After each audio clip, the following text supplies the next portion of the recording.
Will Alec Murdaugh get a new trial? It is looking a whole lot like he will.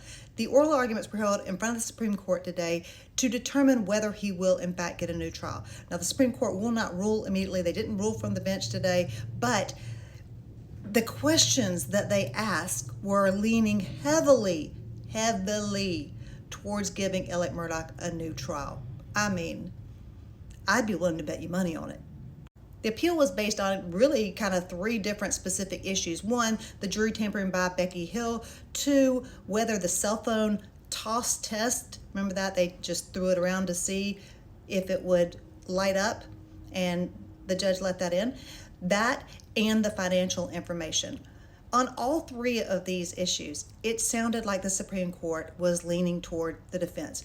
In fact, there were several times in there that I thought, Creighton Waters must be sweating right now because they came at him hard.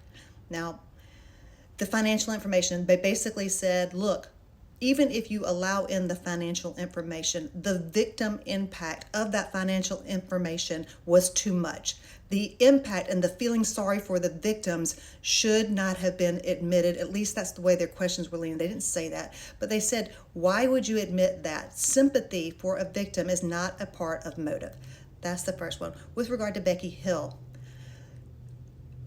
I felt like they were going to give a new trial just based on that. They talk about the fact that the egg lady was not allowed to be considered in whether or not Becky Hill spoke to them, and the fact that the clerk of court from another town actually said, Becky said these same things to me. It sounded remarkably similar to what these jurors were saying. And then, it seemed like Creighton was trying to get around the timing of these comments by saying, look, that was in the middle of the trial, and we still went on to produce a lot of evidence and stuff. But the Supreme Court really kind of hammered down in, does it matter when they were said? Only if they were said. So I'm telling you, they had some anger in their voices. Justice Few called Becky Hill a liar. Did not say she lied. He said she is a liar. Mark my words. I would almost guarantee you Alec Murdaugh will get a new trial.